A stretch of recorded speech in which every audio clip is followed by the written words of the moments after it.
dalam 5 tahun terakhir ini, kelompok-kelompok Islam seolah menjadi terasing di negerinya sendiri. Itu yang dia rasakan. Berapa ulama yang berjuang mendirikan republik ini?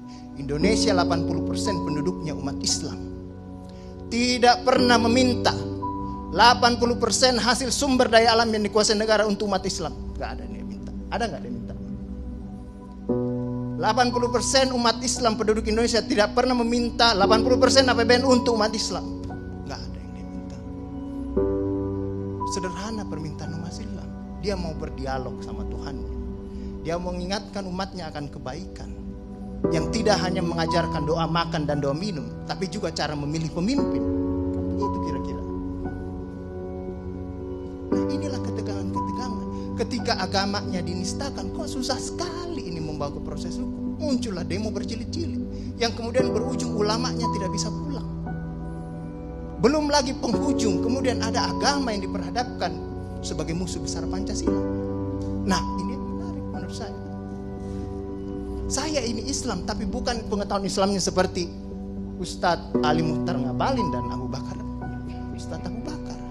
Tapi dengan segala awam saya terhadap Islam, ketika saya ditanya Pancasila itu di mana dalam kehidupan saya, maka saya akan mengatakan bahwa ketika saya lahir, orang tua saya itu membisikkan Pancasila di telinga saya. Cuma bahasanya bukan seperti yang tertulis dalam Undang-Undang Dasar itu.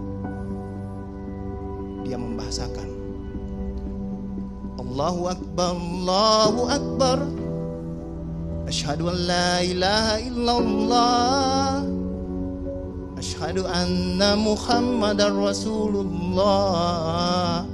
Apa yang saya dengar di situ? Ketuhanan yang Maha Esa. Hayya 'alas shalah. Apa yang saya dengar di situ? Mari kita bersatu sama-sama. Karena kita akan mendirikan sholat. Dan Al-Ankabut mengatakan sholat itu mencegah kamu dari perbuatan keji dan mungkar. Ada kemanusiaan yang adil dan beradab. Saya dengar di situ. Hayya 'alal falah. Mari sama-sama menuju kemenangan. Kemenangan yang bagaimana kita peroleh? Kerakyatan yang dipimpin oleh hikmat kebijaksanaan dalam permusyawaratan perwakilan. Kemenangan yang bagaimana? Keadilan sosial bagi seluruh rakyat Indonesia. Itulah kemenangan yang kita tuju. Kita kembali lagi takbir.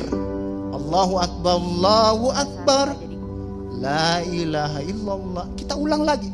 Dan Pancasila yang kita tiupkan itu 5 kali sehari, belum selesai di sini, selesai bunyi terus. Ya kan Ustaz kan? Belum selesai di daerah sini, selesai bunyi bertalu-talu terus. Seluruh dunia bertalu-talu. Inilah Islam. Yang kemudian sekarang dalam kelompok ini Ustaz Ali Muhtar Ngabalin, saya banyak belajar dari beliau. Inilah yang kemudian sekarang, kenapa kami mau diperhadap-hadapkan? Kenapa kami ada yang menjalankan keyakinannya ketika dia celananya cingkrang, radikal, atau dia pakai cadar, dulu diperhadap-hadapkan. Saya Indonesia, saya Pancasila, ada dulu itu banyak sekali seperti itu. Kenapa kami seperti ini? Akhirnya sekarang semua orang disuruh pakai cadar. Inilah kemudian rentetan yang membuat istilah tadi Ustadz Abu Bakar, kok paranoid sekali dengan undang-undang HIP ini. Ada luka. Ada luka yang tadinya sudah mulai mengering, dilupakan.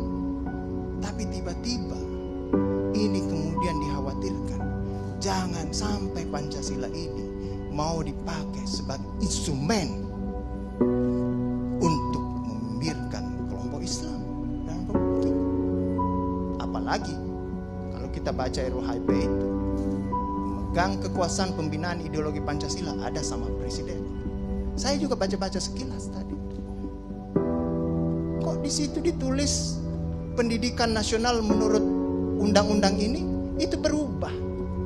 Tujuan pendidikan nasional oleh Undang-Undang Dasar mengatakan bahwa beriman, bertakwa, berakhlak mulia. Di sini diciptakan pendidikan nasional itu bertujuan untuk menjadi tenaga ahli dan terampil. Ini kan mau dikasih jadi tukang ini bagi kapitalis kalau seperti itu berpikirnya. Nah, inilah yang kemudian yang dirasakan oleh kelompok-kelompok Islam dalam perspektif perjalanan konstitusional kita, bahwa ada yang tidak adil dilakukan oleh kekuasaan. Kelompok Islam selama ini tadi yang saya katakan tidak pernah meminta apa-apa. Paling jauh kelompok-kelompok Islam mungkin dapat honor dari negara, itu pun tidak dipakai untuk foya, dikembalikan lagi untuk